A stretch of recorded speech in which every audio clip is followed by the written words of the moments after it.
नमस्कार, मी माधवी नाटेकर। 21 नोव्हेंबर 1962 साली चायना युद्धाची समाप्ती झाली।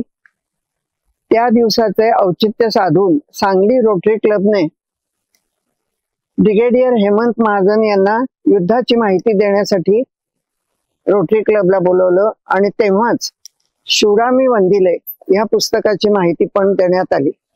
सर्व सैनिक दलामधील सर्वोत्कृष्ट कामगिरी करणाऱ्या सैनिकाची निवड 17 पॅराफील्ड रेजिमेंट मध्ये केली जाते। या अति कठीण शिक्षणामुळे विद्यार्थ्याची शारीरिक आणि मानसिक लढण्याची क्षमता उच्च प्रतीची असते। माझे बंधू विष्णू आठले यांचे शिक्षण संपताच गोवा मुक्ती संग्रामात त्यांना पाठवले होते। गव्हर्नर ऑफ दिवार आयलंड अशा पत्त्याचे त्यांचे पत्र आले तेव्हा त्यांचे वय केवळ 21 वर्षाचे होते। तेथून परतल्यावर ते आग्र्याला पोहोचले आणि 1962च्या युद्धासाठी ते वॉलॉंगला छत्रीधारी सैनिक म्हणून रुजू झाले। तो देश रक्षणासाठी युद्धभूमीवर गेला, तो परतलाच नाही। अतिशय मानाचे आणि कणखर बुद्धीचे काम करताना त्यांनी देशासाठी बलिदान दिले। अतिशय उच्च प्रतीचा त्याग करून निर्भीडपणे शत्रूचा मुकाबला करून प्राण सोडलेल्या माझ्या भावाला या पुस्तकामुळे इतक्या वर्षानंतर श्रद्धांजली वाहिली गेली। शब्दांची फुलं, आठवणींची ओंजळ, अश्रूंचे अर्घ्य देऊन मी माझे मनोगत थांबवते। नमस्कार। पहिलं युद्ध आपलं 1947 साली सुरू झालं, जे 1 वर्ष चाललं। त्याच्यानंतर 1962 युद्ध जे आपलं चीनशी झालं ते जवळजवळ 4 आठवडे चाललं होतं आणि आज म्हणजे 21 नोव्हेंबरला हे युद्ध संपलं होतं। तर ते युद्ध 1962 जे युद्ध होते 21 नोव्हेंबर म्हणजे आजची तारीख, त्या दिवशी युद्धविराम झाला होता। आणि या युद्धामध्ये असं मानलं जातं की भारताचा पराभव झाला, जे बरोबर नव्हतं।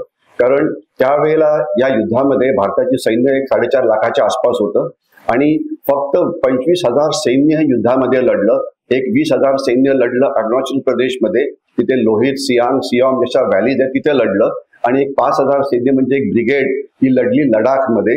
आणि म्हणजे जेवढं भारताचं सैन्य होतं 4.5 लाख, ज्याचं गणित चांगलं असेल त्यांनी बघावं की 25,000 सैन्य फक्त लढलं, म्हणजे जवळजवळ 90% सैन्य या युद्धामध्ये लढलं नाही। आणि याच्याशिवाय इंडियन नेव्ही म्हणजे नौदल लढलं नाही, भारतीय वायुदल ते लढलं नाही। तर म्हणजे 90% सैन्य लढलं नाही, 100% नेव्ही एअरफोर्स लढलं नाही।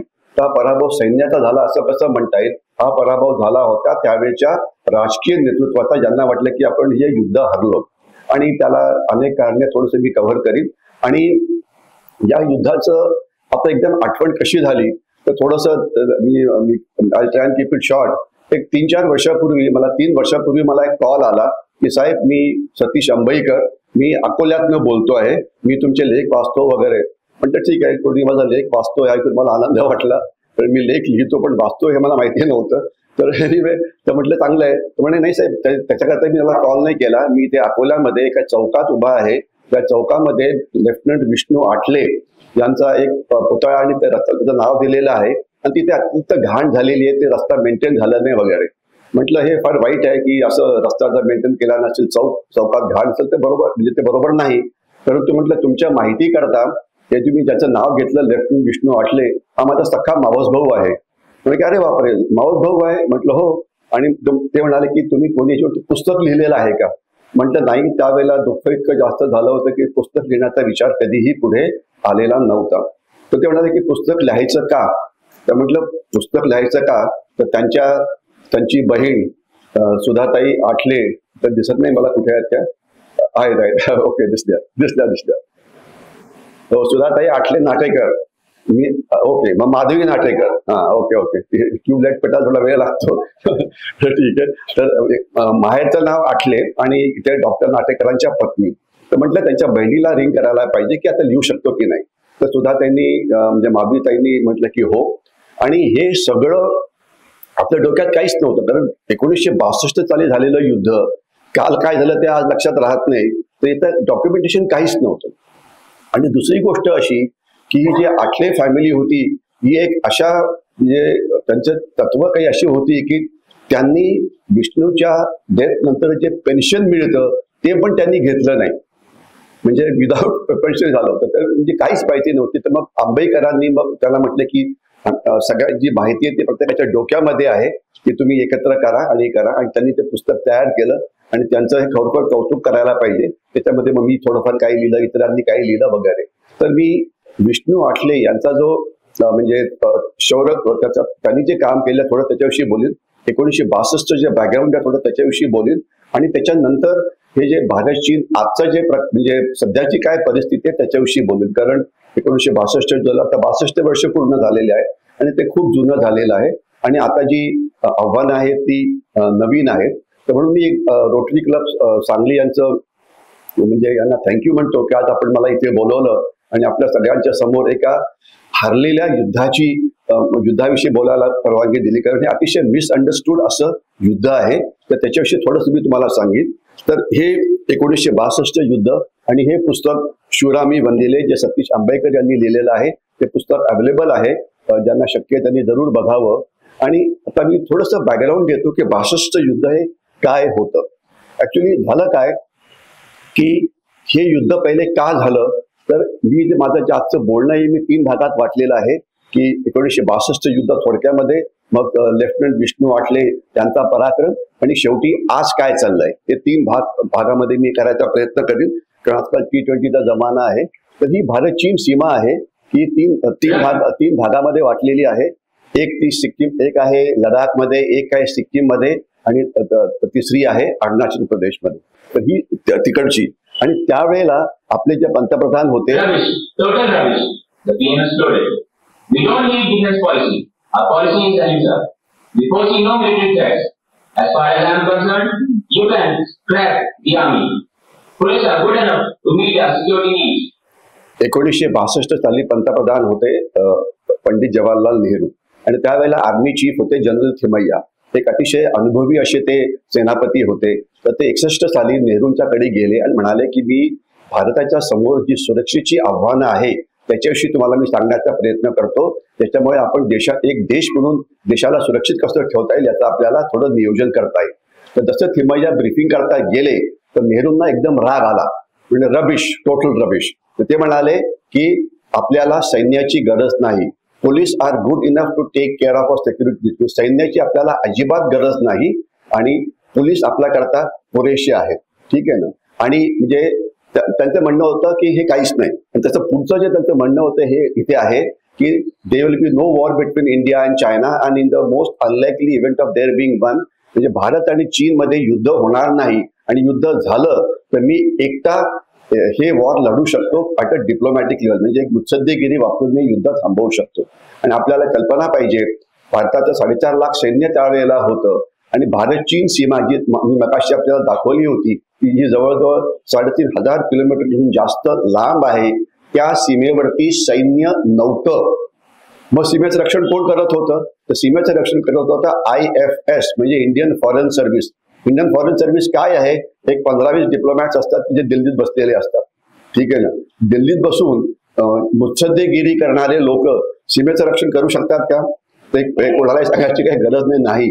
म्हणजे नेहरूंचा असा विश्वास होता की तिथे सैन्याची गरज नाही. आणि त्यांनी काय झालं की भारत आणि चीन एकाच वेळेला स्वतंत्र झाले होते. नेहरूंना वाटले की ते आपले चांगले मित्र बनतील. त्यांनी भारत चीनी भाई भाई हा नारा सुरू केला होता. मग तो नंतर फसला. आणि ज्यावेळेला त्यांना नेहरूंना कळायला लागलं की अरे काहीतरी गडबड होती आहे तर त्यांनी 62 साली पहिल्या वेळा सैन्याला भारत पाकिस्तान सीमेवरून चीन सीमेवरती आणायला सुरुवात केली. ही शॉर्ट सुरुवात होती. आणि जे सैन्य पंजाब मधून आलं ते सगळे म्हणजे हाफ शर्ट पॅन्ट अशी घालून आलेले लोक होते.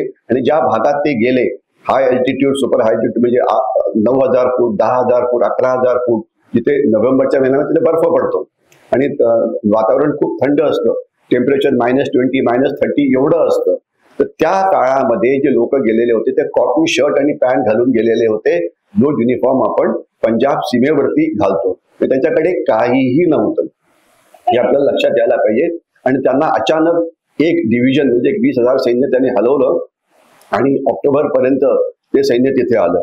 आणि मग तिथे काय होतं की म्हणजे तुम्हाला मी पुढे दाखवण्याचा प्रयत्न करतो की ही जी सीमा आहे त्या सीमेवरती सैन्य म्हणजे लढाई सुरू व्हायच्या 1 महिना फक्त आधी आली.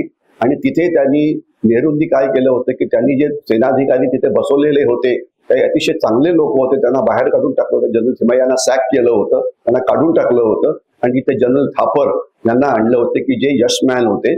आणि जे तिथे कोर कमांडचे म्हणजे जे लढणारे सैनिक होते त्यांचा जे मुख्य होते ते ब्रिजमोहन कौल म्हणून होते, की ज्यांना लढण्याचा काही अनुभव नव्हता. ते आर्मी सर्व्हिस कोडचे लेफ्टनंट जनरल होते. म्हणजे या सैनिकांना कळू शकतं की सैन्याचे सिनियर ऑफिसर्स लढाई करणारे कोण असतात, ते इन्फंट्री, आर्टिलरी, इंजिनियर्स त्याचे असतात. ASCचे वगैरे जनरल्स होतात, पण ती युद्ध कलाही त्यांचा भाग नसतो, त्यांचं काम लॉजिस्टिक्स असतं. तर हे यशमॅन तिथे पोहोचलेले होते. तर त्याच्यामुळे युद्धात सगळी जी गडबड झाली ती खूप गडबड झाली. मी याच्यात जास्त डिटेलमध्ये जात नाही, परंतु असं की त्याला फॉरवर्ड पॉलिसी म्हटलं जातं की आपण आता जाऊन पुढे म्हणजे आपलं तिथे जी मॅकमोहन रेषा जी चीनला मान्य नव्हती, तर तिथे जाऊन आपण त्या सीमेचं रक्षण करावं. आणि त्यांनी एक डिव्हिजन सैन्याला पुढे पाठवण्याचा प्रयत्न केला. त्याला फॉरवर्ड पॉलिसी असं म्हटलं जातं. आता जर तिथे एखादं पिकेट एस्टॅब्लिश करायचं म्हटलं तर त्याला प्रचंड मेहनत करावी लागते. रस्ते त्या भागात रस्ते नाही, काहीच नव्हतं आणि सांगितलं जाऊन तुम्ही पुढे जाऊन युद्ध करा. तर जे लॉजिस्टिक किंवा जे सप्लाय जो तुमचा यायला पाहिजे ॲम्ब्युशनचा वगैरे त्याला काहीही नव्हतं. आणि हे सगळे सैनिक तिथे जाऊन पुढे बसलेले होते. आणि हा भाग आहे, 2 भागात युद्ध झालं. अरुणाचल प्रदेश जो इथे दाखवलेला आहे आणि दुसरा लडाख, मी नंतर दाखवण्याचा प्रयत्न करीन. आणि तिथे वेगवेगळी खोरी दाखवलेली आहे. लोहित आहे, सियांग आहे, सुबानसिरी आपण ते वाचू शकाल तर. निमित्त तिथे व्हॅलीज आहे तिथे. तर या खोऱ्यांमध्ये अरुणाचल प्रदेशमध्ये युद्ध झालं आहे. आणि 2 ठिकाणी जास्त मोठं युद्ध झालं. एक तर जिथे लोहित लिहिलं आहे, लोहित तिथे युद्ध झालं. आणि दुसरं जे तिकडे सियांग लिहिलेलं आहे आणि त्याच्या जवळच तवांग म्हणून आहे. तवांग आपण नाव ऐकलं असेल, तर तवांग या भागात युद्ध झालं. आणि तिथे चीनी म्हणजे आपलं सैन्य तिथे किती होतं, एक 20,000च्या आसपास होतं. जे 3-4 खोऱ्यामध्ये 3-4 व्हॅलीजमध्ये डिव्हाइड झालं होतं. म्हणजे एका व्हॅलीमध्ये फार तर 2-3-4 हजार सैनिक एवढे होते. आणि चीननी तिथे 1-1.5 लाखाहून जास्त सैन्य आणलं होतं, म्हणजे आपल्यापेक्षा जवळजवळ 6-7 पटीने जास्त. आणि त्यांनी तिथे ह्युमन वेव्ह टॅक्टिक्स म्हणजे माणसाच्या लाटा अशा प्रकारे त्यांनी युद्ध तिथे सुरू केलं होतं. म्हणजे एकदम एका पिकेटवरती हल्ले करण्याकरता 400-500 चीनी तशा मुंग्या सगळ्या दिशेने येतात, तशा सगळ्या दिशेने ते हल्ले करायचे. आणि त्यावेळेला प्रॉब्लेम काय होता की भारतीय सैन्याकडे जे वेपन होतं, जे बेसिक वेपन सैन्याचं असतं ते आहे रायफल. आता सध्या आपल्याकडे 7.62 किंवा 5.56 इंचाचं रायफल आहे, जी सेमी ऑटोमॅटिक आहे. त्यावेळेला जी रायफल होती ती 303 होती, म्हणजे बोल्ट ऍक्शन, की एका वेळेला एक गोळी फायर व्हायची व पुन्हा बोल्ट करायचं, पुन्हा दुसरी. तर ज्यावेळेला म्हणजे चीनी सैन्य मोठ्या संख्येने येतं आहे, तर तुम्हाला जे त्यांच्यावरती फायर करण्याची स्पीड पाहिजे ती कधीही तुमच्याकडे नव्हती. तुम्हाला प्रत्येक गोळी फायर झाली की पुन्हा ते लोड करायचं, पुन्हा फायर करायचं. म्हणजे आपल्याकडे जे ऑटोमॅटिक वेपन्स लागतात, जी नंतर आली सेल्फ लोडिंग रायफल 5.56 इंचास, AK-47 वगैरे, तर त्यावेळेला काहीच नव्हतं. ते आपल्याकडे असलेली शस्त्र ही अतिशय जुनाट शस्त्र होती. कारण नेहरूंचं असं मत होतं की आपण शस्त्रांवरती पैसा खर्च करू नये. आणि त्यांनी म्हटलं की सैन्याचा आपल्याला काही उपयोग नाही. पण त्यांना म्हणजे हे लक्षात आलं नव्हतं की 47-48चं युद्ध ज्यावेळेला झालं, ज्यावेळेला ते पंतप्रधान होते, तर काश्मीर कोणामुळे वाचलं, तर ते भारतीय सैन्यामुळे वाचलं. आणि हे युद्ध 1 वर्ष चाललेलं होतं, हे लक्षात असायला पाहिजे. दुसरं, ज्यावेळेला हैदराबादचं लिबरेशन झालं ते कोणी केलं, तर ते भारतीय सैन्याने केलं, ऑपरेशन पोलो याच्या खालती. मग त्याच्यानंतर गोव्याचं लिबरेशन झालं तर ते कोणी केलं, तर ते सुद्धा भारतीय सैन्याने केलं. आणि इथे मी आपल्याला सांगू इच्छितो की गोवा 1961 साली आपण गोव्याला स्वतंत्र केलं, तर त्याच्यामध्ये लेफ्टनंट विष्णू आठले यांचा सहभाग होता. त्याच्याविषयी मी बोलण्याचा प्रयत्न करीन. त्यांनी 17 पॅराफील्ड नावाचं युनिट जॉईन केलं होतं, की जे आकाशातनं म्हणजे पॅराशूटच्या मदतीने खाली उडी मारतात. आणि तोफखाना सुद्धा पॅराशूटच्या मदतीने खालती येतो. 17 पॅराफील्ड रेजिमेंट नावाचं हे आहे. तर त्याच्यामध्ये लेफ्टनंट विष्णू आठले पण होते. आणि 61च्या गोवा लिबरेशन मध्ये त्यांचा सहभाग होता. 3 दिवसामध्ये त्यांनी तो गोव्याला लिबरेट केलं होतं. आणि युद्ध असं होतं की युद्ध म्हटलं की आपण युद्ध सीमेपासून सुरू करतो, पण त्यांनी काय केलं, आपले जे छत्रीधारी सैनिक जे पॅराट्रुपर्स आहेत त्यांना गोव्याची राजधानी जे पणजी आहे त्याच्यावरती एअर ड्रॉप केलं. म्हणजे लढाई ही सिक्वेन्शियली सुरू नाही केली, कुठे केली तिथेच उडी मारली.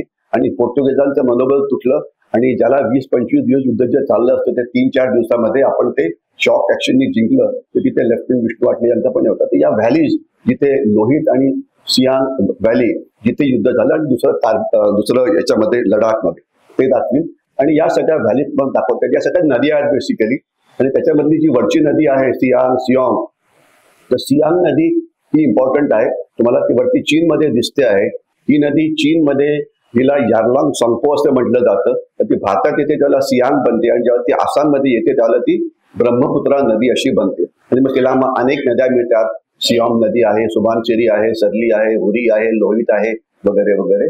तर आता त्या भागात त्यावेळेला काही नव्हतं, परंतु आता मात्र त्या भागात क्रांती झालेली आहे. इन द सेन्स की तिथे रस्ते, रेल्वे लाईन इतके जास्त झालेले आहेत की यांनी त्यावेळेला ते बघितलं होतं. म्हणजे मला आठवतंय की मी तिथे तुम्ही सियांग व्हॅली बघा तिथे, तर तिथे माझं पोस्टिंग होतं. अलॉंग नावाची जागा होती. पुण्यावरनं जायला तिथे मला 11 ते 12 दिवस लागायचे. ठीक आहे ना. म्हणजे पहिले पुणे ते मुंबई, मुंबई ते हावडा, हावडा ते न्यू बोंगाईगाव, न्यू बोंगाईगाव ते सलापत्थर आणि वगैरे जास्त डिटेलमध्ये जात नाही. आणि आता तिथे तुम्ही 13 तासात पोहोचू शकता. म्हणजे 13 दिवस आणि 13 तास, म्हणजे कशी क्रांती झाली, कसे रोड झालेले आहेत. तर ही क्रांती नितीन गडकरी आणि सरकारने केलेली आहे.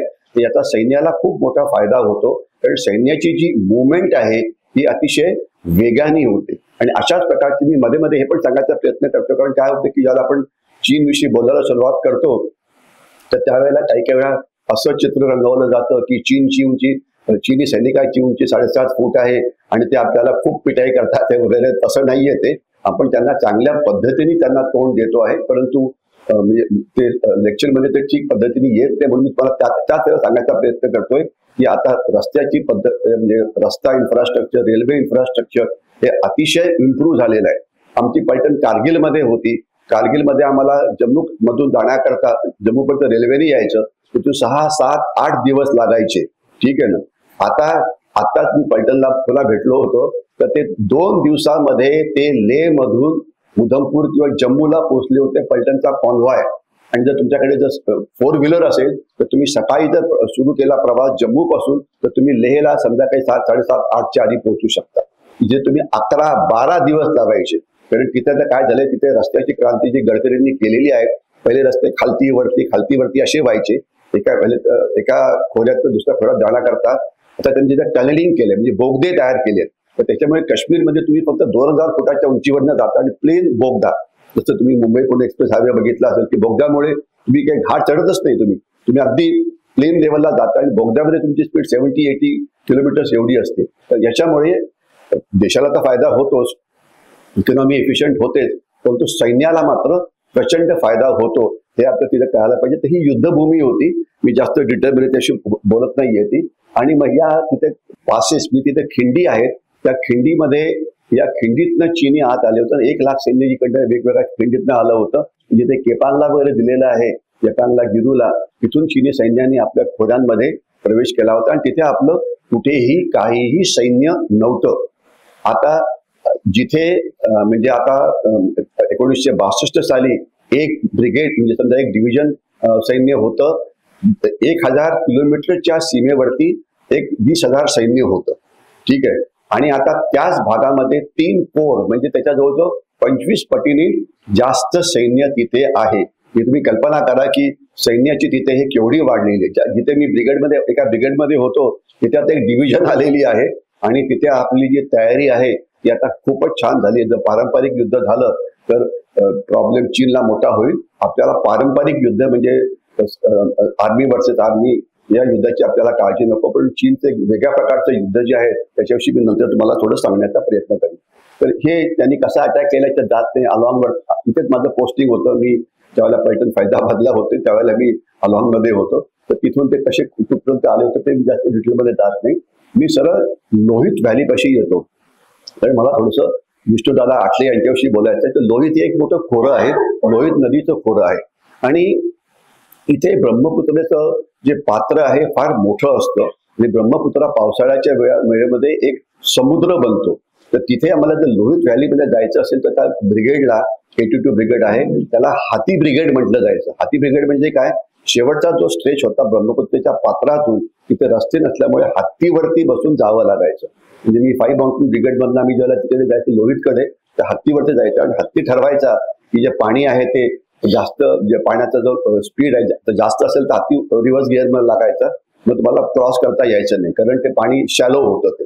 तर तिथे आता मोठ्या प्रमाणामध्ये ब्रिजेस बांधण्यात आलेले आहेत. एक बोगीबिल ब्रिज नावाचा आहे, तुम्ही कधी माझ्या युट्यूबवरती गेला तर म्हणजे तो ती काय क्रांती आहे हे ज्यांनी पहिलं बघितलं त्यांना ते तिथे रेल्वेची क्रांती झालेली आहे, तिथे एअरपोर्टची क्रांती झालेली आहे, तिथे म्हणजे आता तिथे तुम्ही 48 तासामध्ये म्हणजे समजा तुम्ही अलॉंग पासून तुम्ही दिल्लीमध्ये पोहोचू शकता ट्रेननी. म्हणजे भयंकर वेगाने ट्रेन्स तिथे जात आहेत. आणि तशाच ट्रेन्स आता या काही पुढच्या महिन्यामध्ये जो ब्रिज काश्मीरमध्ये तयार होतो आहे रावी रिव्हरवरती, तो तयार झाला की दिल्ली पासून श्रीनगर पर्यंत तुम्ही 12 तासात पोहोचू शकता. दिल्लीवाले सगळे लोक संडे सुट्ट्या झाल्या की सगळे जाऊन श्रीनगरला पोहोचतील. आणि त्याच्यामुळे तिथे इतके टुरिस्ट येतील की त्याचे तुम्हाला म्हणजे टुरिझममुळे काय होतं याचे तुम्हाला कधी मी यांना सांगू शकतो की आता मी पूंछमध्ये गेलो होतो आणि पूंछमध्ये तुम्ही जर रस्ते बघितले तर पूंछमध्ये ट्रॅफिक जॅम होतो. हे जर तुम्ही कोणाला सांगितलं या लोकांना हसू येईल की पूंछमध्ये ट्रॅफिक जॅम. आणि आम्ही ज्या रस्त्यावरती जायचो, ज्याला ऑपरेशन ट्रॅक म्हणलं जायचं, तिथे फक्त एक गाडी जायची, तर तिथे आता म्हणजे हजारो गाड्या तिथे जात आहेत. म्हणजे काय ती क्रांती झाली आहे. म्हणजे रस्ते बांधले गेले तर त्यामुळे प्रचंड मदत होते. आणि नंतर मी कृष्णा घाटी ब्रिगेडमध्ये होतो, तिथून भिंबर गलीला जाण्याकरता एकच रस्ता होता, तिथे 5 रस्ते तयार झाले आहेत. तिथे म्हणजे तिथे मी रस्ता चुकलो तेव्हा होतं यात रस्त्याचे भरपूर जास्त ऑप्शन्स असतात त्यावेळेला. तर रस्ते बांधणी, रेल्वे बांधणी, विमानतळं हे जे याला इन्फ्रास्ट्रक्चर असं म्हटलं जातं, यामुळे या भागामध्ये आता प्रचंड क्रांती झालेली आहे. परंतु ते अलॉंग त्यावेळेला नव्हतं. आणि ही वॉलॉंगची ALG म्हणजे ऍडव्हान्स लँडिंग ग्राउंड, तिथे बेसिकली विमानं मला दिसेल तिथे विमानं तिथे उतरायची, दाकोटा वगैरे. तर इथे हे महत्वाचं स्थान असल्यामुळे घाईघाईने 17 पॅराफिल्डला 1 महिन्याआधी इथे पाठवण्यात आलं. आणि 17 पॅराफिल्ड रेजिमेंट जी होती, जी छत्रधारी सैनिक पॅराशूट ब्रिगेडचे ते हे होते, तोफा त्यांच्या होत्या 75 मिलीमीटरच्या. त्यांच्या ज्या तोफा होत्या त्यांच्या जवळ 9 ते 10 किलोमीटर त्यांची रेंज होती. आणि त्या पॅराशूटच्या मदतीने खाली टाकल्या जायच्या. तर त्या तोफा त्यांनी टाकल्या पॅराशूटच्या मदतीने तिथे टाकल्या, त्याचे वेगवेगळे पार्ट्स करून टाकावं लागतं. म्हणजे पूर्ण तो टाकता येत नाही, त्याला डिस्मॅन्टल करून 3 भागात टाकावं लागतं. खाली पडली की ते लेफ्ट राईट मध्ये तोफ जाते, मग त्याला एकत्र करायचं, त्याला पुन्हा जोडायचं, त्याची ॲम्युनिशन हे करायची. आणि नंतर ती रिव्हर जी दिसते, ती नदी जी दिसते आहे, त्याला लोहित नदी म्हटली जाते. तर ज्यांना या ALGचं रक्षण करण्याकरता त्याच्या आजूबाजूला जे डोंगर होते त्या डोंगरावरती एक सैन्याची ब्रिगेड तिथे तैनात करण्यात आलेली होती. आणि तिथे 17 पॅराफिल्ड रेजिमेंटनी त्यांना आर्टिलरी सपोर्ट म्हणजे फायर सपोर्ट म्हणजे तोफखानाचा सपोर्ट हा दिला होता. आणि तिथे लेफ्टनंट विष्णू आटले, ज्यांच्याविषयी मी नंतर बोलायचा प्रयत्न करीन, तर ते या भागात होते. तर म्हणजे प्रॉब्लेम काय होते, हा उन्हाळ्यातला फोटो आहे. टेम्परेचर -10, म्हणजे आता आपण नोव्हेंबरच्या महिन्याविषयी बोलतो आहे. ते 9 नोव्हेंबरला मला वाटतं तिथे पोहोचले आणि 16 नोव्हेंबरला त्यांना तिथून परत याची ऑर्डर मिळाली. तिथे चीननी मोठ्या प्रमाणामध्ये हल्ले केले आणि चीनचे तिथे खूप नुकसान झालं. आणि चीनचा जो इतिहास आहे त्यात त्यांनी म्हटलेलं आहे की बॅटल ऑफ वॉलॉंग ही अशी होती की जिथे भारतीय सैन्याने आमचं खूप नुकसान केलं. कारण चीनचा इथून प्लॅन होता की जर तुम्ही वॉलॉंग जर ही ALG जर जिंकली असती तर तुम्हाला तेजपूर जे त्या भागातलं सर्वात मोठं गाव आहे आणि आसामचं खोरं इथे त्यांना येता आलं असतं. परंतु वॉलॉंग मध्ये ते जवळजवळ 20 दिवसाहून जास्त दिवस अडकले. आणि ही शूर काम या म्हणजे 17 पॅराफिल्ड आणि जे इतर ते टीम वर्क होतं अर्थात ते त्यांनी केलं होतं. त्याच्यामध्ये लेफ्टनंट विष्णू आटले यांचं मोठं योगदान होतं. तर मी लढाई कशी झाली याच्याविषयी बोलत नाही. ही सगळी जे जवळचे डोंगर होते ते 9,000 फूट, 10,000 फूट, 11,000 फूट एवढे होते. त्यावेळेला बर्फ पडलेला होता, डिफेन्सेस तयार नव्हते, थंडी अतिशय होती.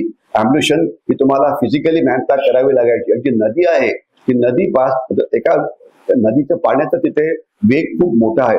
नदी पार करण्याकरता रोप लावून, म्हणजे आम्ही त्याला फायरफॉक्स नावाचा एक प्रकार आहे, त्यांनी त्या तोफा तिकडे पाठवल्या आहे. कसं कौशल्यपूर्ण असतं हे बघितल्याशिवाय तुम्हाला कळणार नाही. जर तुम्ही त्या भागात कधी गेला तरच तुम्हाला कळू शकेल की इथून एक तोफ त्याचं वजन जवळजवळ समजा 1,500-2 हजार किलोग्रॅम आहे, त्याला उचलून वरती कसं नेलं असेल, त्याची ॲम्युनिशन वरती कशी नेली असेल, आणि त्या गन्सना कसं कॅलिब्रेट केलं असेल, त्याचं रेंजिंग कसं केलं असेल, हे म्हणजे डिस्क्राईब करणं हे काही सोपं नाहीये. तर ज्या त्या हाईट्स होत्या जिथे ही लढाई झाली होती आणि ते ऍक्च्युली लढाईचा फोटो तुम्ही बघाल की तिथे बर्फ आणि जे कडे आहेत हे तुम्हाला तिथे दिसत आहेत. ठीक आहे, तर हे ते पुस्तक शिवरामी वंदिले. तर मी आता थोडंसं विष्णू यांचे सांगू इच्छितो. तर विष्णू आठले हे आठले फॅमिलीतले न्यायमूर्ती आठले, त्यांचे वडील वगैरे, तर ही अकोल्याची फॅमिली आहे आणि अतिशय प्रसिद्ध अशी फॅमिली आहे. तर विष्णूविषयी बोलायचं म्हटलं तर त्यांनी आपलं शिक्षण हे अकोल्यामध्ये केलं आणि कॉलेज करता ते पुण्यामध्ये फर्ग्युसन कॉलेजला आले होते आणि त्यानंतर त्यांनी NDAच्या परीक्षेकरता हे केली. त्यांचा जो मोठा भाऊ होता यशवंत आहेत अजून, त्यांनी सुद्धा सैन्याकरता ते तयार झाले, पण मेडिकली त्यांना मेडिकली अनफिट ठरल्यामुळे त्यांना ते सैन्यात येता झालं. पण विष्णू मात्र NDA मध्ये प्रवेश केला. आणि तुम्हाला माहिती पाहिजे की आता जर तुम्ही NDAचं बघितलं तर 8-9 लाख मुलं अपेअर होतात आणि त्याच्यातली फक्त 300 जणांना NDA मध्ये प्रवेश मिळतो. म्हणजे किती कॉम्पिटेटिव्ह असेल. आणि अकोला ही काही अशी जागा नाहीये की जिथे सैनिक, म्हणजे सातारा, सांगली, कोल्हापूर म्हणतात तर इथे परंपरा आहे, इथे लोक ट्रेडिशनली सैन्यात जातात, पण ते अकोल्यामध्ये नाही. अकोल्यामध्ये एक विदर्भातला जिल्हा आहे आणि ही जी फॅमिली होती आठले फॅमिली, ही एक न्यायमूर्ती आणि ज्युडिशियल याच्यामधली फॅमिली होती, त्याच्यामुळे ते बॅकग्राऊंड नव्हतं. पण तरी पण विष्णू तिथे गेला. NDA 3 वर्ष ट्रेनिंग करावं लागतं. नॅशनल डिफेन्स अकॅडमी खडकवासल्याला आपल्याला कल्पना असेल. आणि ते ट्रेनिंग किती कठीण असतं हे सांगायला खरोखर आता वेळ नाहीये. पण तिथे असं म्हटलं जातं की boys are converted into men, म्हणजे मुलांना माणसं म्हणजे बनवलं जातं. अतिशय टफ ट्रेनिंग असतं फिजिकली, मेंटली वगैरे. आणि म्हणजे आता तर इतकं होतं की ज्याला NDAचं ट्रेनिंग सुरू होतं, प्रत्येक टर्मला 20-25 मुलंही पळून जातात. त्यांना ते ट्रेनिंग सहन, म्हणजे 300 मुलांपैकी 25 मुलं पळून जातात की तुम्ही through a tough selection procedure तुम्ही तिथे आला आहात, पण ट्रेनिंग सहन होतं म्हणून तुम्ही पळून गेला. ठीक आहे ना. आता हा प्रकार चालू आहे सध्या तो. आणि काही म्हणजे तर NDA ट्रेनिंग अतिशय टफ असतं. त्यानंतर 3 वर्ष ट्रेनिंग होतं. त्यानंतर तुम्ही IMA डेहराडून तिथे जाता. आणि जर तुम्ही विष्णूनी आर्मी सिलेक्ट केली होती तर इंडियन मिलिटरी अकॅडमी डेहराडूनला त्यांनी 1 वर्ष तिथे ट्रेनिंग केलं होतं. आणि याला आर्मीचं बॅकग्राऊंड तसं काही नव्हतं, म्हणजे तसं म्हटलं तर. आणि त्याच्यानंतर त्यांनी आर्टिलरी म्हणजे तोफखाना त्याला त्यांनी जॉईन केलं होतं. तर त्याकरता जे आपलं महाराष्ट्रामध्ये देवळाली किंवा नाशिक आहे, तर तिथे आपलं आर्टिलरी सेंटर आहे. तर तिथे विष्णू यंग ऑफिसर्स कोर्स करण्याकरता गेले होते. आणि तिथे हा एक 6 महिन्याचा कोर्स असतो.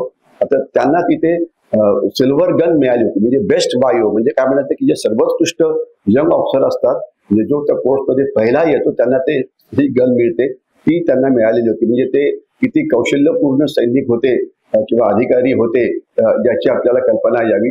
आणि त्यानंतर लगेचच त्यांनी पॅरा ट्रेनिंग करता जायचं ठरवलं. पॅरा ट्रेनिंग हे अतिशय टफ असतं आणि फारच कमी, म्हणजे जर महाराष्ट्रापुरतं बोलायचं म्हटलं तर आपल्याकडे फक्त 2च बटालियन्स आहेत की त्या पॅरा बटालियन्स आहेत. एक तर 2 पॅरा SF जे मराठा बटालियन आहे, आणि दुसरं 21 para SF para special forces. त्या 2च बटालियन्समध्ये मराठी आहेत. तर तिथे विष्णू आणि 17 पॅराफील्ड ही म्हणजे आर्टिलरीची हे आहे, तर ते तिथे गेले होते. आग्र्यातले हे ट्रेनिंग खूप टफ असतं. त्यांनी ते ट्रेनिंग केलं आणि लगेचच त्यांना कुठे जावं लागलं तर गोव्यामध्ये राहिले. आणि गोव्याबद्दल त्या संपल्यानंतर जे ते झालं आणि लगेचच वॉर सुरू झालं होतं. फोर्स तो मध्ये सोडण्यात आला आणि त्यांना तिथून ऑर्डर मिळाली की तुम्ही म्हणजे आता सरळ याला जॉईन करा, पण त्यांना 17 पॅराफील्डला अरुणाचल प्रदेशमध्ये त्यांची 17 पॅराफील्डची एक बॅटरी, आता इथे पुष्कळ डिटेलमध्ये दिलेलं आहे. पण तुम्हाला मी एवढं सांगू इच्छितो की तिथे युद्धामध्ये ज्या म्हणजे ट्रूपमध्ये विष्णू आठले होते, तर त्या ट्रूपचं खूप नुकसान झालेलं होतं. म्हणजे खूप त्यांचे सैनिक मारले गेले होते त्या युद्धामध्ये. तर त्याच्यामुळे त्यांच्या तोफा नष्ट झाल्या होत्या. त्यांना पुन्हा नवीन तोफा देण्यात आल्या. अजून सैनिक इकडनं तिकडनं गोळा करून आणण्यात आले आणि त्यांना मग जे सियांग तवांग व्हॅली होती तिथून त्यांना हलवून त्यांना आणण्यात आलं लोहितकडे. तर तिथे लोहित खोऱ्याकडे.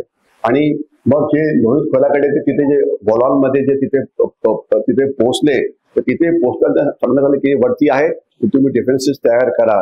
आणि हा एक असा भाग होता की जिथे चीनी सैन्याच्या विरुद्ध आपण प्रतिहल्ले म्हणजे काउंटर अटॅक पण केलेले होते. 3 काउंटर अटॅक इथे झाले होते आणि तिथे विष्णू आठले यांच्या आर्टिलरीने खूप मोठ्या प्रमाणामध्ये आर्टिलरी सपोर्ट दिला होता. वेगवेगळ्या प्रकारचं ॲक्युरेट फायरिंग केलं होतं. चीन्यांचं इथे खूप मोठ्या प्रमाणात नुकसान झालं होतं. इमॅजिन करा की एका छोट्या खोऱ्यामध्ये 20 दिवस चीनी सैन्य तिथे अडकून बसलं होतं, म्हणजे त्यांना पुढे येता येतच नव्हतं. आणि त्यामुळे त्यांचा जो पुढचा प्लॅन होता की आपल्याला तिथून पुढे तेजपूरकडे जायचं आणि तेजपूर जाऊन मग आसाममध्ये प्रवेश करायचा, तर ते पुढे कधीही ते हे होऊ शकलं नाही. तर अनेक हल्ले झाले, अनेक प्रति हल्ले झाले, त्याच्या मी डिटेलमध्ये जात नाही. शेवटी अॅम्युनिशन संपायला लागली, कारण शेवटी सैन्याला लढायला अॅम्युनिशन पाहिजे आहे. तर मग 16 नोव्हेंबरला त्यांना सांगण्यात आलं की आता अॅम्युनिशन नाही, तर तुम्ही आता तुम्ही आता माघार घ्या, त्याला विड्रॉल असं म्हटलं जातं. आणि त्याला सांगण्यात आलं की तुम्ही आता एका मागे एक असं या, आणि एकाने फायरिंग करायचं, दुसऱ्याने मागे यायचं, दुसऱ्याने फायरिंग करायचं, मग मागे यायचं, असं करत राहायचं. आणि तुमच्या ज्या तोफा आहेत त्या तोफा आता परत आणणं शक्य नव्हतं, तर त्या तोफा डिस्मॅन्टल केल्या, त्याला फोडून टाकलं. ते काय थोडंफार उरलं होतं त्याला आग लावण्यात आली, कारण आपली शस्त्र ही शत्रूच्या हातात पडायला नको. आणि हे सगळं ते डिस्ट्रॅक्ट करून ते मागे मागे येत होते. आणि 16 नोव्हेंबर ही डेट होती जिथे तो इतिहास तिथे संपतो. त्याच्या पुढे काय झालं हे नाहीये, पण ते जे 39 सैनिक त्या ट्रूपमध्ये जे होते ते कोणीच त्याच्यामध्ये परत आले नाहीत. आणि त्याच्यावर मी जास्त डिटेलमध्ये जात नाही, कारण पुढचा जो हे आहे ते जास्त म्हणजे एक सॅड, म्हणजे आपल्याला तरी दुःख वाटतं. तर ही सगळी त्याची स्टोरी थोडक्यात मी तुम्हाला सांगण्याचा प्रयत्न केला. आणि त्याच्यानंतर म्हणजे त्यावेळेला यशवंतराव चव्हाण नंतर डिफेन्स मिनिस्टर बनले होते. त्यांनी विष्णूच्या वडिलांना म्हणजे सांगितलं होतं की तुमच्या मुलाला मी मागे घेऊन येऊ का, लढाईत कशाला, ते म्हणलं की अजिबात नाही. यशवंतराव चव्हाण त्यावेळेला अतिशय पॉवरफुल असे नेते होते. ठीक आहे. नंतर तुम्हाला माहिती असेल की 62 नंतर लगेचच ते म्हणजे संरक्षण मंत्री बनले. आणि नंतर 1971 पर्यंत त्यांनी तिथे खूप चांगलं काम केलं. आणि सैन्याचं जे मॉडर्नायझेशन झालं त्याच्यामध्ये यशवंतराव चव्हाण यांचं फार मोठं योगदान होतं. ते महाराष्ट्रात सुद्धा काही वेळा कळत नाही, पण ते अतिशय म्हणजे एक वाईज हे होतं. त्याचा फायदा मग 1965च्या युद्धात झाला, त्याचाच फायदा आपल्याला नंतर मग 1971च्या युद्धात झाला. परंतु ही लढाई तिथे संपली. तर बॅटल ऑफ चुशूल ही झाली होती याच्यामध्ये आपल्या लडाखमध्ये सुद्धा रेझारला नावाची हे आहे.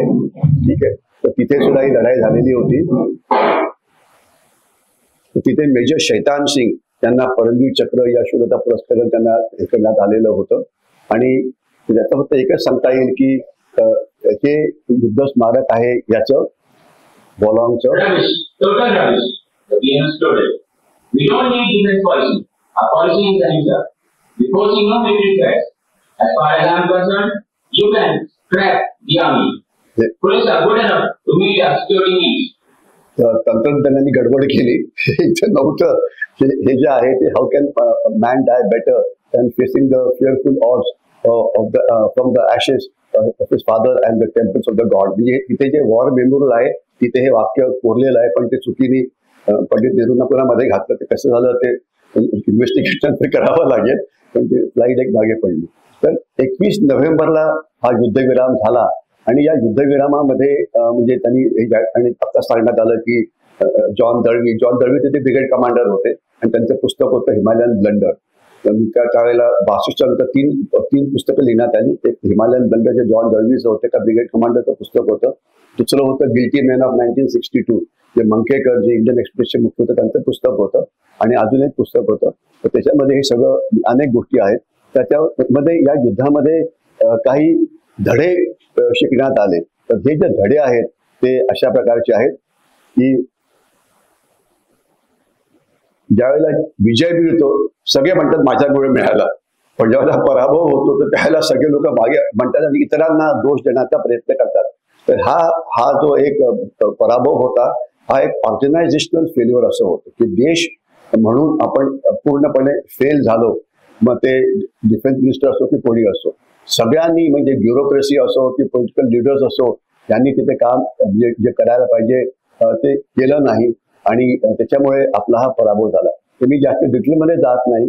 तर नेहरूंचा म्हणजे शांततेवरती फारच जास्त विश्वास होता. आणि जे कृष्ण मेनन जे त्यावेळेचे डिफेन्स मिनिस्टर होते त्यांना वाटायचं की त्यांना सगळं माहिती आहे, तर ते कोणाचंही ऐकायला तयार नसायचे. आणि त्यांनी तिथे सगळे जस्ट मॅन तिथे आणून ठेवलेले होते. आणि म्हणजे इतकं की तिथलं जे इंटेलिजन्स होतं म्हणजे आपण गुप्तहेर खातं म्हणतो, तर ते अशा प्रकारे सांगायचे की जे जे त्यांच्या नेतृत्वाला ऐकायची इच्छा आहे त्याच गोष्टी ते त्यांना सांगायचे. आणि आपला तिथे चीननी अक्साई चीनमध्ये रस्ता तयार केला, 60-70 हजार स्क्वेअर किलोमीटरची एरिया त्यांनी कॅप्चर केली. हे सर्वात पहिले आपल्या लोकांना कसं कळालं तर पीकिंग टाइम्स मध्ये म्हणजे चीनचे वर्तमानपत्र त्याच्यात पब्लिश झालं की आम्ही अक्साई चीन घेतला. आणि मग आपल्या लोकांना कळालं की अरे अक्साई चीन आपल्याकडे नाहीये, काही ताबाकात तैनाती किंवा डिप्लॉयमेंट काही नव्हती आपल्या सैन्याची. ठीक आहे, तर हे आपलं इंटेलिजन्स खातं की त्यांनी, आणि हे सगळं लपवून ठेवण्यात आलं होतं की असं काही झालंय म्हणून ते. आणि जी मिलिटरी लिडरशिप होती त्याच्यामध्ये म्हणजे त्याला ह्युमन वेव्ह टॅक्टिक्स म्हणायचं, हे म्हणायचं. दुर्दैवाने तिथे जे नेतृत्व जे आलेलं होतं ते सगळे म्हणजे कागदी सेनापती होते, जे चांगले लोक होते. जसं थिमय्या त्यांना काढण्यात आलं होतं. शंकरराव थोरात मध्ये तुम्ही नाव खरं ऐकलं असेल की जे साताऱ्यामध्ये नंतर सेटल झाले होते, त्यांना तिथनं बाहेर काढण्यात आलं होतं. नंतर फील्ड मार्शल सॅम माणेकशॉ त्यांना तिथनं बाहेर काढण्यात आलं. ही नेतृत्व मी असं थोडंसं ऐकलेलं नेतृत्व नव्हतं, ते फक्त प्रोफेशनल डिसिजन्स हे घ्यायचे. आणि नंतर मग जसं ते युद्ध संपायला आलं तर लगेच त्यावेळेला सॅम माणेकशॉ यांना तिथे पाठवण्यात आलं. मला वाटतं 17-18 नोव्हेंबरच्या आसपास. आणि सॅमने पहिलं काय सांगावं की आता आम्ही जिथे आहे तिथून आम्ही फाईट करणार, कोणीही परत येणार नाही, तुमच्याबरोबर फाईट करायला मी पुढे येतो. आणि त्यानंतर कुठलंही सैन्याने कुठे विड्रॉल केलं नाही. तर हे पहिले असते तर खूप हे झालेलं असतं. तर हे सगळं जाऊ दे. न्यूयॉर्क टाइम्स तिच्यावरती एक अग्रलेख लिहिला होता, म्हणजे की 1962 मध्ये भारतीय सैन्याकडे काहीच नव्हतं, फक्त त्यांच्याकडे जे होतं ते शौर्य आणि त्यांचं धैर्य. म्हणजे शौर्य धैर्य या क्वालिटीजवरती हे सैन्य लढलेलं होतं. म्हणून असं म्हटलं जातं की जर तुम्हाला युद्ध नको असेल तर युद्धासाठी तयारी करायला पाहिजे, तरच म्हणजे तुम्ही शस्त्रसिद्ध असायला पाहिजे, तरच तुम्ही हे होतं. तर हे आपण आता बऱ्यापैकी ते केलेलं आहे. तर मी पुढच्या एक 15-20 मिनिटांमध्ये, मला वेळेचं लक्षात येत नाहीये, तुम्हाला सध्या चीन काय करतो ते सांगतो. आणि त्याच्यानंतर मग आपण काही जर इंटरॅक्शन असेल तर ते करू शकतो. 62 युद्ध म्हणजे एक अतिशय वाईट असा अनुभव होता आणि त्याच्यामुळे अजून सुद्धा ते आपल्या भारताच्या मेमरीमध्ये ते गुंतलेलं आहे. आणि लोकांना वाटते की चीन पुन्हा काही ते गडबड करेल, पण तसं नाहीये ते. आता आपण नंतर चीनी सैन्याशी आपण पुष्कळ वेळा आपला मुकाबला झाला, तर तुम्हाला मी थोडंसं त्याच्याविषयी सांगायचा प्रयत्न करतो.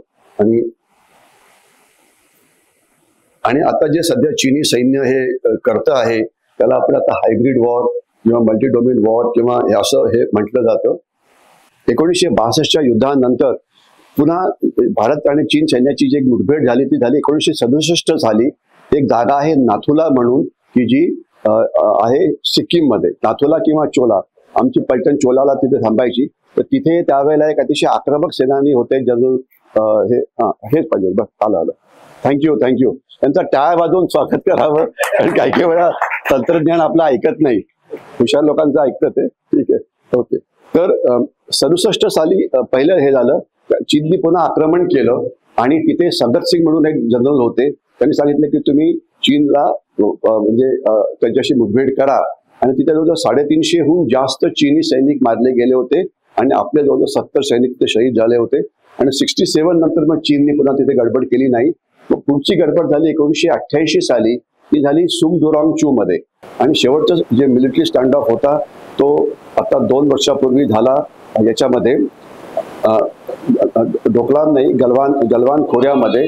गलवान खोरे हे जे आपलं लडाख आहे, लडाख गलवान चू हा नाला आहे, तिथे पेंगांगचू नावाचं लेक आहे. तर तिथे चीनी सैन्याने म्हणजे आपल्यावरती हल्ला करण्याचा प्रयत्न केला. तिथे 17 बिहार नावाची पलटण होती. त्या सैनिकांना कल्पना असेल की 17 बिहारी पलटण आपल्याबरोबर दार्जिलिंगमध्ये होती. ठीक आहे. आणि त्यांचे जे हे होते CEO ते अतिशय शूर होते. तर त्यांच्यावरती चीनने हल्ला करण्याचा प्रयत्न केला. तर त्याच्यामध्ये आपण ते म्हणजे ते एक पाषाण युगातलं युद्ध होतं. त्या युद्धामध्ये बंदुका किंवा तोफा वापरण्यात आला नाही. तिथे फक्त कुस्ती, बॉक्सिंग, दगडफेक यांनी ते युद्ध लढलं. म्हणजे सैनिक जे लढले त्यांच्याकडे त्यांचं जे वेपन असतं ते नव्हतं, कारण भारत चीन सीमेवरती वेपन वापरलं जात नाही, म्हणजे शस्त्राचा वापर केला जात नाही. तर दगडाचे धोंड्याचं ते युद्ध होतं. तर त्याच्यामध्ये कर्नल बाबू तिथे CEO होते आणि तिथे आपले 20 सैनिक तिथे गमावले आणि चीनचे तिथे 70हून जास्त सैनिक तिथे मारले गेले. पण आपल्या भारतीय मीडियामध्ये इतके चीनी समर्थक आहे की ते फक्त पुन्हा पुन्हा रिपीट करतात टाइम्स ऑफ इंडिया की आपले 20 सैनिक गेले आणि त्यांचे 17 गेले, त्याच्याविषयी काय बोलत नाही. तर ते बोलायला, कारण हे ज्याला जे चीनचं जे इन्फॉर्मेशन वॉरफेअर असतं किंवा सायकोलॉजिकल वॉरफेअर असतं त्याचा तो परिणाम आहे. आणि 70 सैनिक चीननी तिथे गमावले. आणि 1979 साली 79 साली चीनचं शेवटचं युद्ध झालं होतं व्हिएटनामशी, ज्यामध्ये व्हिएटनामने चीनी सैन्याचा बऱ्यापैकी पराभव केला होता. तर त्यानंतर चीनी सैन्य त्यांनी पारंपरिक युद्धामध्ये कधीही भाग घेतला नाही आणि त्यांचं पहिल्या वेळा रक्त जे आहे ते तिथे सांडलं आहे. आणि त्याच्यानंतर त्या भागात एक काराकोरम रेंजेस म्हणून आहे, तिथे आपण डिप्लॉयमेंट केली.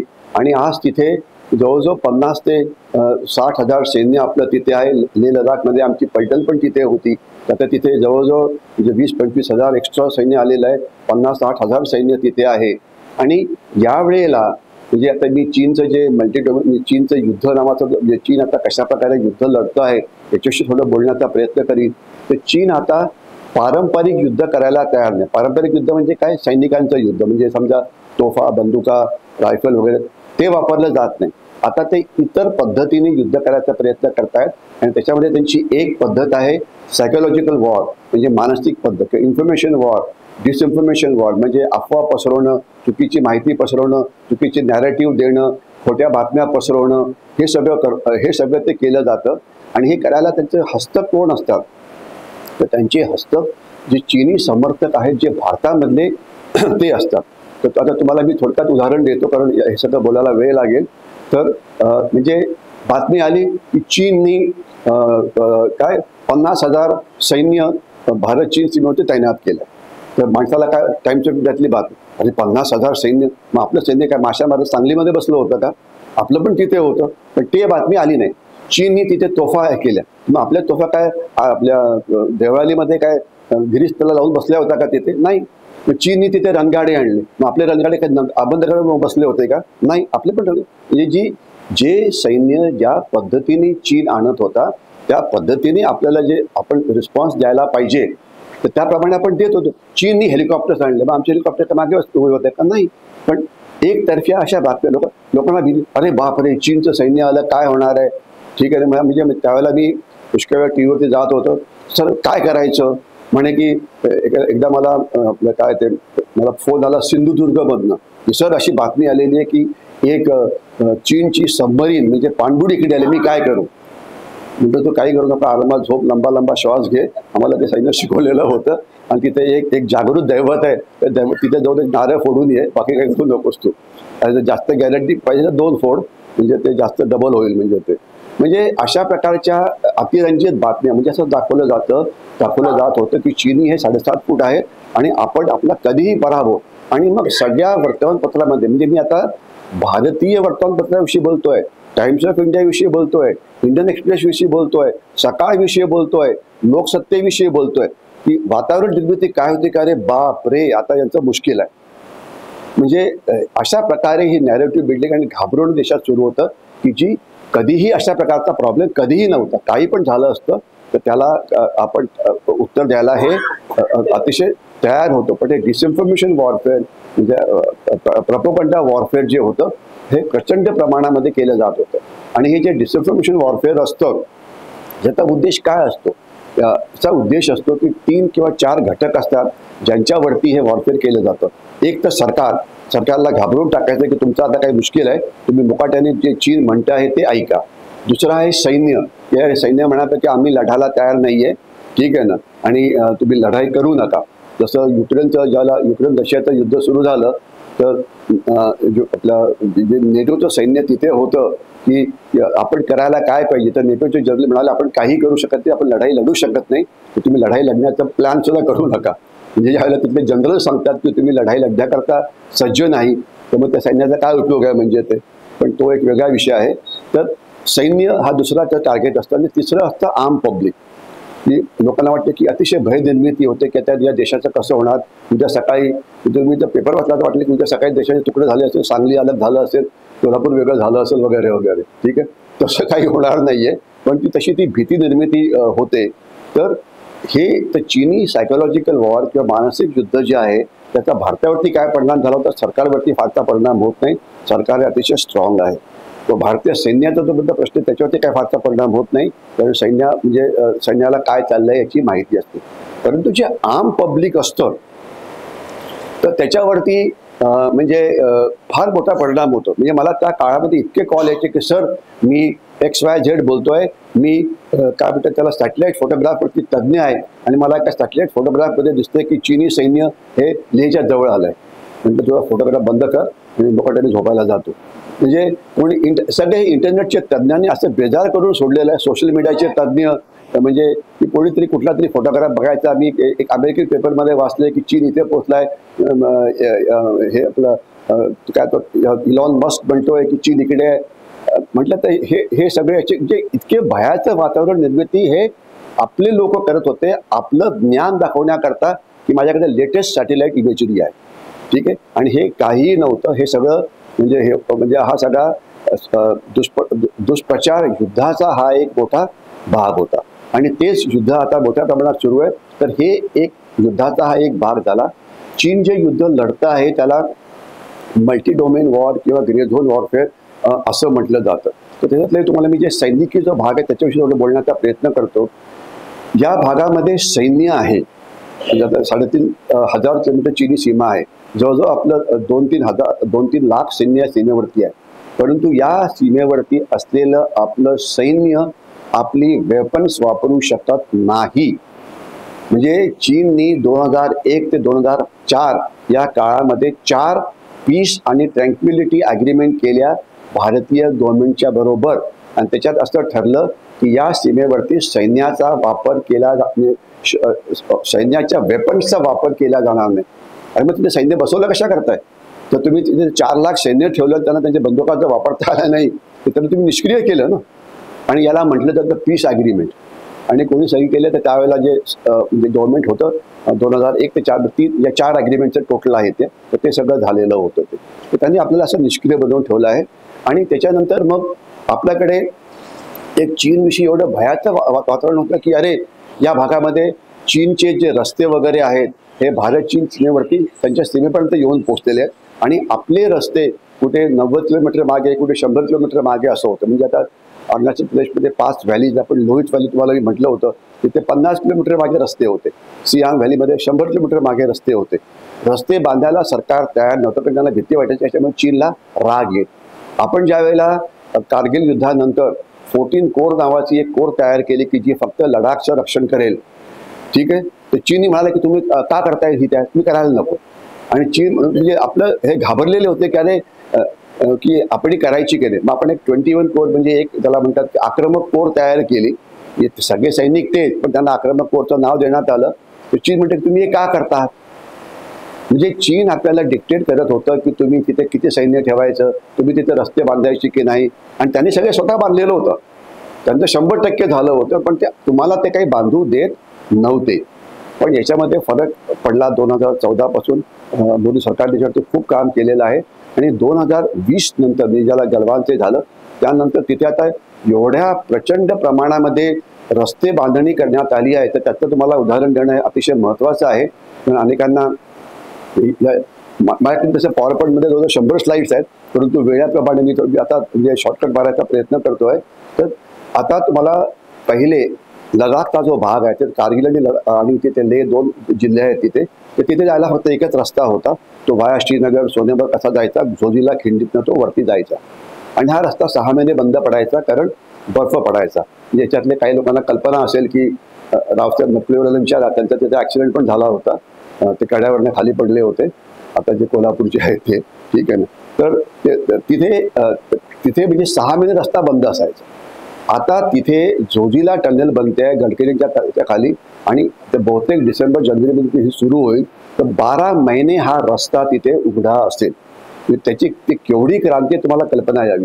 याच्याशिवाय आपण दुसरा रस्ता आता सिमलाच्या म्हणजे खरदुंगला किंवा हिमाचल प्रदेशच्या बाजूने बांधलेला आहे. ते 2 रस्ते तयार झालेले आहेत.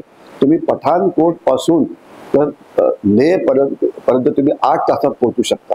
आणि ही काय क्रांती आहे हे त्या लोकांना कळेल की ज्यांनी 70, 80, 90, 2000 मध्ये तुम्ही या भागामध्ये काम केलं होतं आणि याच्यामुळे सैन्याची जी युद्ध क्षमता आहे ही प्रचंड प्रमाणात वाढते आणि तिथे टनेलिंग म्हणजे बोगदे प्रमाण खूप आहे, रेल्वेचं प्रमाण खूप वाढवलेलं आहे. तर हा सगळा म्हणजे याचं कौतुक नितीन गडकरी जे महाराष्ट्र सुपुत्र त्यांचं बॉर्डर रोड यांनी खूप तिथे भागात आता काम केलेलं आहे आणि तिथे आता एवढे रस्ते झालेले आहेत की तुम्हाला म्हणजे गेलं तुम्हाला कळणारच नाही. तिथे पहिले एकच रस्ता असायचा आणि पेट्रोलिंग 8-8, 9-9 दिवस तुम्हाला चालत जावं लागायचं. आता सगळीकडे जवळजवळ रस्ते पोहोचलेले आहेत आणि मल्टिपल ॲक्सेस या तिथे सुरू झालेल्या आहेत. तर त्याच्यामुळे चीनच्या बरोबर आपली लढण्याची जी क्षमता आहे ही खूप वाढलेली आहे. आणि दुसरं ट्रेडिशनली आपण आपलं सैन्य हे पाकिस्तानच्या विरोधात ठेवलेलं होतं. आता पुष्कळचं सैन्य पाकिस्तानच्या सैन्य तिथून काढून आपण आता भारतीय म्हणजे चीन सीमेवरती आणलेलं आहे. म्हणजे आता माजीद बटालियन आता कानपूरमध्ये आहे, परंतु त्यांचं जे काम आहे लढण्याचं ते लडाखमध्ये आहे म्हणजे ते. तर त्यांना म्हणजे 2 तिथे आक्रमक कोर तयार करण्यात आलेला आहे आणि ते सैन्य तिथे जे रिडिप्लॉयमेंट ही अशी मोठ्या प्रमाणात ही करण्यात आली. त्यामुळे आता आपली युद्ध सज्जता, युद्धाची तयारी, शस्त्राचं आधुनिकीकरण हे आता बऱ्यापैकी पुढे जात आहे. अर्थात म्हणजे ते always a vast scope for improvement. Budget अजून वाढायला पाहिजे ती गोष्ट वेगळी, परंतु आपण जी तयारी आपली आहे रोड्स आणि इन्फ्रास्ट्रक्चरची तर ती मोठ्या प्रमाणात वाढते आहे. तर त्याच्यामुळे पारंपरिक युद्ध जर झालं तर त्याची आपल्याला काळजी नको, म्हणजे सैन्य विरुद्ध सैन्य.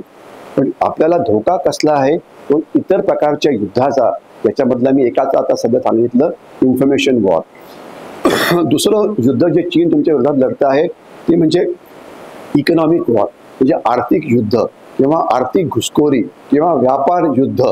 तिथे आपल्याला मूर्ख बनवण्याचा प्रयत्न सुरू आहे की आज चीनचा व्यापार आपल्याबरोबर जो आहे ते तुम्हाला ज्या गोष्टी पाठवतात आणि आपण त्यांना जे इम्पोर्ट आणि एक्सपोर्ट आपण त्यांना जे पाठवतो त्याच्यामध्ये 1:5 एवढा फरक आहे. म्हणजे 5 पटीने ते जास्त सामान भारताला विकतायत आणि आपल्याकडनं ते काहीही घ्यायला तयार नाही. तर त्याच्यामध्ये तुम्ही एक सामान्य नागरिक म्हणून एक मोठी महत्त्वाची भूमिका बजावू शकता की कुठल्याही चीनी वस्तूंवरती 100% बॉयकॉट करा. तुम्ही कशावरती बॉयकॉट करू शकता? लॅपटॉप आहेत, मोबाईल आहेत, हे कुठलंही चीनी सामान हे घ्यायचं नाही. पण कारण चीननी आपल्या कॉर्पोरेट वर्ल्डला मोठ्या प्रमाणामध्ये फितूर केलं आहे. म्हणजे मी अतिशय काळजीपूर्वक शब्द वापरतोय. इथे मध्ये काही कॉर्पोरेट लोक बसले पण असतील, त्यांना माझ्याशी बोलण्याचा राग येईल की तुम्ही काय म्हणता आहात. ठीक आहे ना, म्हणजे आपण आपले आर्थिक लोक सांगण्याचा प्रयत्न करतात की आपण चीनशी व्यापार ठेवायलाच पाहिजे. आणि एक तुम्हाला इकॉनॉमिक टाइम्स नावाचं तुम्ही पेपर वाचला असेल की जे म्हणजे इकॉनॉमिक्सवरती एक्सपर्ट समजले जातात, त्यांचे जे एडिटर आहे त्याचं नाव आहे स्वामीनाथन अय्यर. ठीक आहे ना, हे इकॉनॉमिक एक्सपर्ट समजले जातात, शब्द वापरतो समजले जातात. त्यांचे ॲडवाईस सगळे उलटे आहेत. मी अगदी अतिशय काळजीपूर्वक सांगतो आहे. ते म्हणतात की तुम्ही चीनशी व्यापार करा, हे करा, ते करा. म्हणजे ते थोडक्यात जी भाषा वापरत आहेत ते चीनची भाषा वापरतात. चीनला तुमची फक्त बाजारपेठ पाहिजे. चीनला तुम्हाला तुमच्याकडनं ते काहीही घ्यायला तयार नाही. आणि चीन सामदंड भेद त्या सगळ्याचा वापर करतो. आणि तुम्हाला मी त्याची एक उदाहरण देतो की चीनची जी करन्सी आहे त्याचं नाव आहे युआन आणि आपले करन्सी रुपया आहे. तर जर तुम्हाला 1 युआनचं बाजारात खरेदी करायचं असेल तर तुम्ही 8-9 रुपये दिले तर तुम्हाला 1 युआन हा मिळतो व्हाईट मार्केटमध्ये. पण ब्लॅक मार्केटमध्ये या युआनची किंमत 15 किंवा 16 रुपये आहे. म्हणजे ब्लॅक मार्केटमधला युआन हा व्हाईट मार्केटपेक्षा डबल किमतीचा आहे. तर प्रश्न कोणाही म्हणजे माणसाला प्रश्न पडायला पाहिजे, व्हाईट मार्केटमध्ये एवढं स्वस्त अर्ध्या किमतीचा युआन मिळतो आहे तर ब्लॅक मार्केटमध्ये युआन का विकत घ्यावा? कारण लोक विकत घेत आहेत म्हणून ना. मग ते काय विकत घेत आहेत? तर त्याचं कारण असं आहे की चीन एक प्रकार करतं त्याला अंडर इन्व्हॉइसिंग म्हटलं जातं. म्हणजे काय केलं जातं की तुम्ही 10 कोटी रुपयाचा माल विकत घेतला समजा चीनकडनं, तर दाखवायचं काय फक्त 1 कोटीचा माल विकत घेतला. कंटेनरमध्ये माल येतो ते काही चेक करता येत नाही, पण कंटेनरला तुम्हाला लगेच JNPT पोर्टमधून क्लिअर करावं लागतं. आणि तुम्ही मग 1 कोटी युआन जे माल आहे त्याची किंमत तुम्ही कशाने देत आहात? व्हाईट मार्केटमधून. आणि बाकीची जी किंमत आहे तुम्ही ती ब्लॅक मार्केटमधून देत आहात. तर चीन अशा प्रकारच्या लबाड्या अंडर इन्व्हॉइसिंग ज्याला म्हटलं जातं हे खूप मोठ्या प्रमाणात करतो. आणि करणारे कोण? सगळे आपले भारतीयच. आणि चीननी म्हणजे आता तुम्हाला काल परवाचं इकॉनॉमिक टाइम्समध्ये तुम्हाला एक जर तुम्ही कोणी वाचत असाल तर तुम्ही जर पेपर वाचत नसाल तर तुम्ही अतिशय सुखी आहात. पेपर कुठलाही वाचू नका. म्हणजे तुम्ही अतिशय सुखात राहाल आणि कुठलेही टीव्ही चॅनल बघू नका. तुमचं बीपी अगदी क्लिअर होईल, डॉक्टरकडे जायची गरजच नाही. डॉक्टर दाटेकरांचा पेशंटच मिळणार नाही. ते टीव्ही चॅनल कुठलेही बघू नका, ठीक आहे ना. फक्त ते टीव्ही चॅनलवरती सिरियल बघा फक्त, बरं का. होणार असू या घरची किंवा तुझं माझं पटलं नाही वगैरे, ते चांगलं असतं. म्हणजे ते असं माझं तरी म्हणणं आहे. ते पण बातम्या कधी ऐकू नये, कारण बातम्या बघितल्या तुम्हाला वाटतं की उद्या सकाळी भारताचे तुकडे होणार आहेत, काहीतरी भयंकर घडणार आहे आणि सांगलीमध्ये चांगलं आरामात सगळं चालू आहे. म्हणजे ते ठीक आहे. तर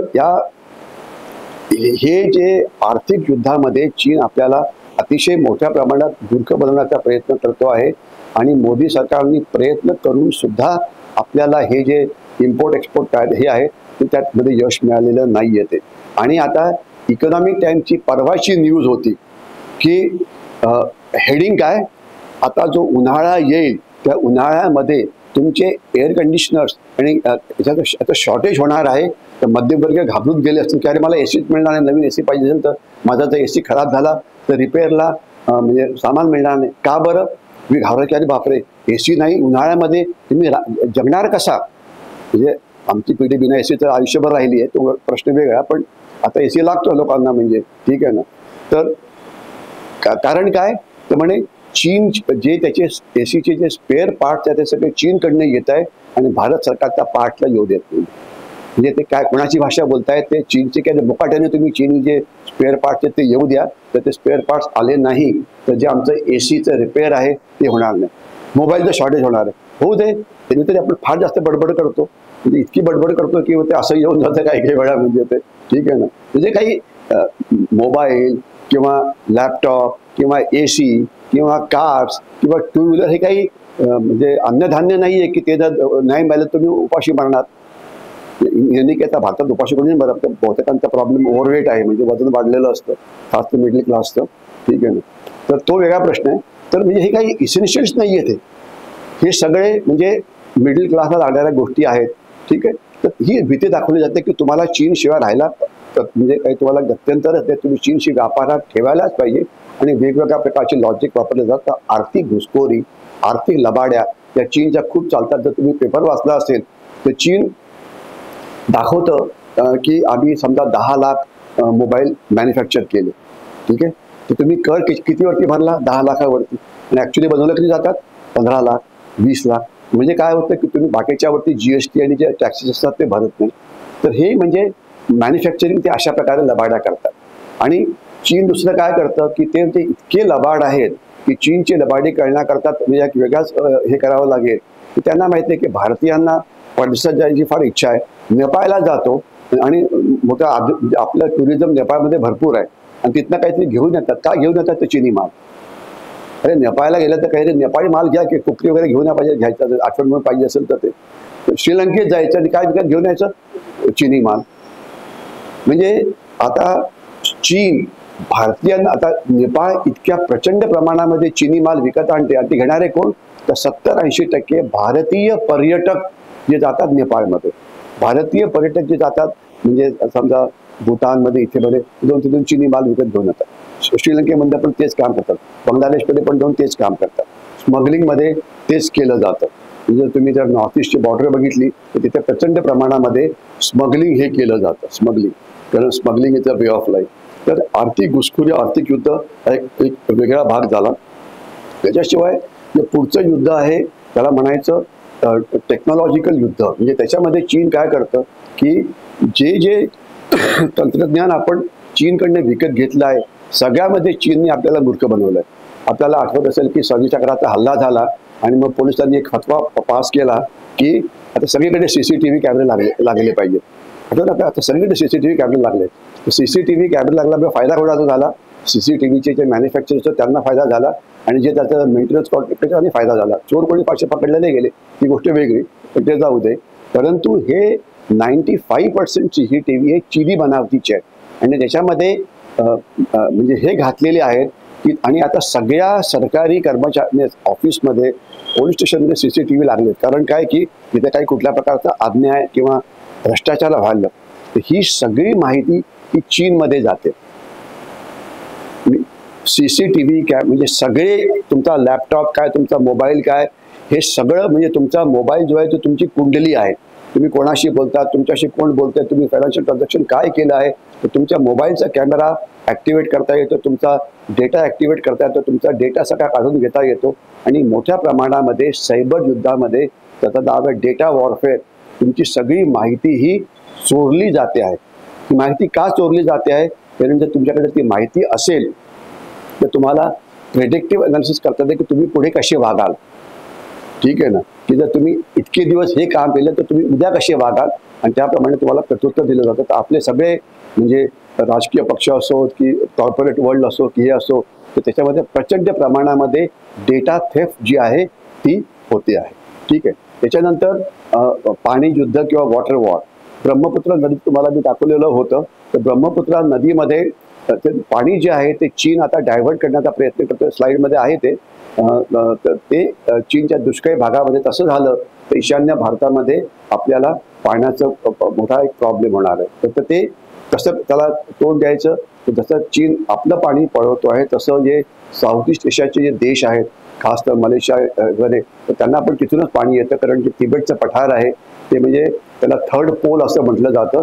तिथून प्रचंड प्रमाणामध्ये ज्या नद्या आहेत, म्हणजे गंगा आहे, यमुना आहे, ब्रह्मपुत्रा आहे, मेकॉंग नदी म्हणून जी आहे ती जाते साऊथ ईस्ट एशियामध्ये. तर ते पाणी सगळं तिकडनं हे केलं जातं. आता हा नकाशा बघा, चीन आपले जे शेजारी राष्ट्र आहे त्याच्यामध्ये प्रचंड प्रमाणामध्ये घुसखोरी करतं. बांगलादेशमध्ये सरकार म्हणजे जसा पत्त्याचा बंगला कोसळतो तसं ते कोसळलं. म्हणजे 5 दिवसापूर्वी कोणाला विचारलं असतं की काय चाललंय बांगलादेशमध्ये, तर कोणीही प्रेडिक्ट केलं नसतं की सरकार 5 दिवसात नसेल. आणि 5 दिवसामध्ये हसीना तुम्ही पळून आल्या. तर त्याच्यामध्ये चीनचा पण मोठा हात होता, काही प्रमाणामध्ये अमेरिकेचा होता. तर तेच रिजिम चेंज झाला श्रीलंकेमध्ये. इथलं जे सरकार आहे ते सुद्धा चीनी प्रेमी आहे. तर तोच परिणाम झाला मुइझू, म्हणजे जे कशामध्ये आहे, मालदीवमध्ये आहे. तर ते इतके चीनी प्रेमी त्यांच्याशी काय बोलायचं. म्हणजे जे भारताचे शेजारी राष्ट्र आहे त्यामध्ये चीनी घुसखोरी प्रचंड, आणि पाकिस्तानशी तर बोलायलाच नको म्हणजे. ठीक आहे ना. तर हे प्रकार म्हणजे शेजारी राष्ट्रात घुसून हा प्रकार मोठ्या प्रमाणामध्ये चालतो. याच्याशिवाय चीनी अजून एक गोष्ट जी करतात ती म्हणजे ज्याला म्हणायचं की म्हणजे त्यांनी भारतावरती सगळ्या ठिकाणी लक्ष ठेवण्याचा प्रयत्न केला. तुम्ही प्रकारे बातमी एखाद्यामध्ये ऐकली असेल की एक चीनी बोट श्रीलंकेमध्ये आली होती, ती सर्व्हिलन्सवाली बोट होती. एक चीनी बोट बांगलादेशमध्ये आली होती, एक चीनी पाणबुडी इकडे आली होती. तर ही सगळ्या या वेगवेगळ्या माहिती काढण्याचा हा उद्योगधंदा आहे, आणि त्यामध्ये चीनी एक्सपर्ट्स आहेत. आणि चीनचं जे गुप्तहेर खातं आहे त्याच्याविषयी 1 मिनिटं बोलणं अत्यंत गरजेचं आहे.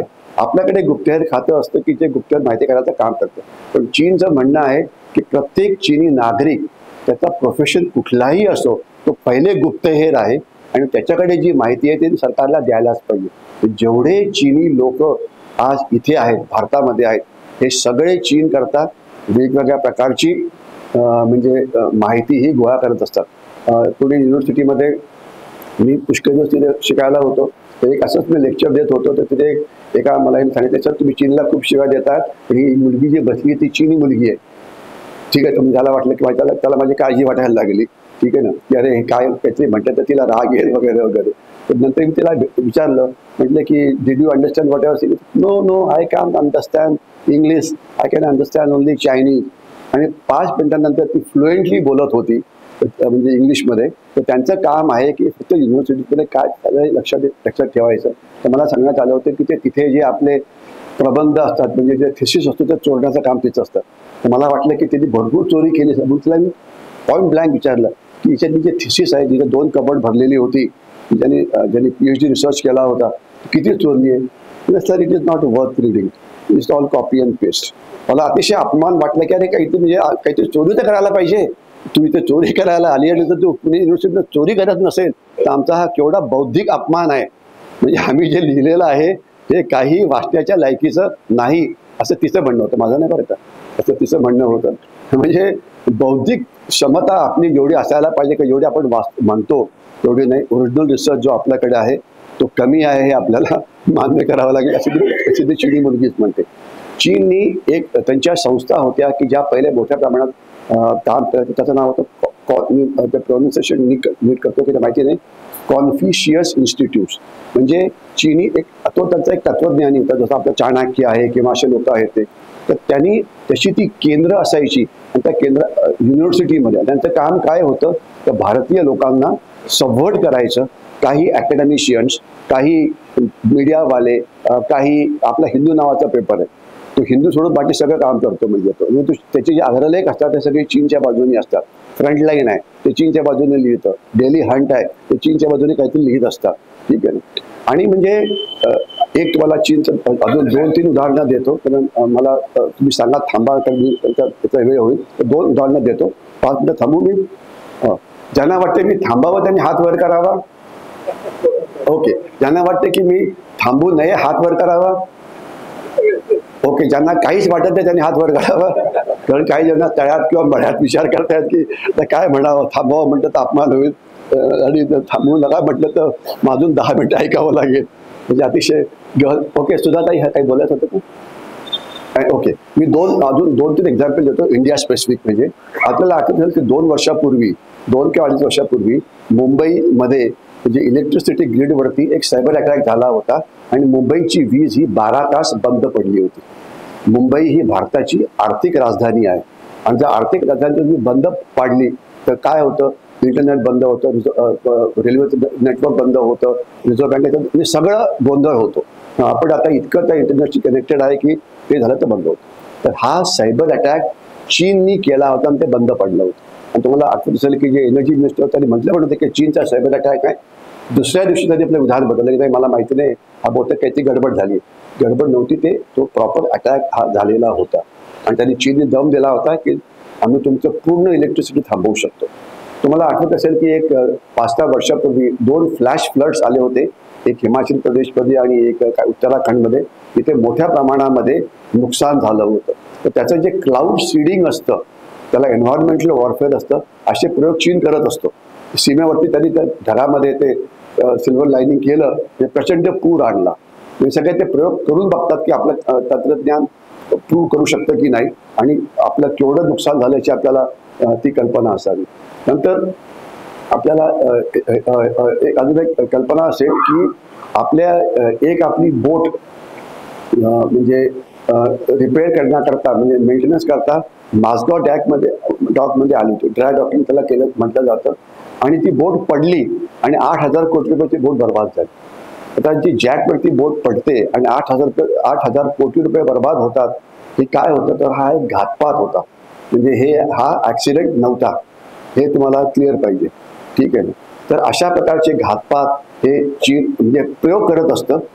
एक ते जे ग्रे झोन वॉरफेअर वापरतात की जे आपल्या विरुद्ध ते जास्त वापरत नाहीये, ते जास्त तैवानच्या विरुद्ध वापरतात की तिथे जे सैनिक आपल्या सैनिकांना पेट्रोलिंगच्या वेळेला भेटतात तर दादागिरी करायचा ते प्रयत्न करायचे. म्हणून जे आपले सैनिक तिथे जातात पेट्रोलिंगला, त्या पेट्रोलिंगमध्ये आता पद्धत आहे की पैठणची जी बॉक्सिंग टीम असते, रेसलिंग टीम असते, त्याला पुढे ठेवतात. म्हणजे त्याच्यामध्ये जर काही लढाई करायची म्हटली तर ते धक्काबुक्की हे करणं तर ते चांगलं जमतं. ते आजकाल सगळ्या सैनिकांना हुकूम आहे की तुम्ही पहिले तुमची बॉडी बिल्डिंग जरा ठीक करा, बंदुकीचं ट्रेनिंग नंतर करा.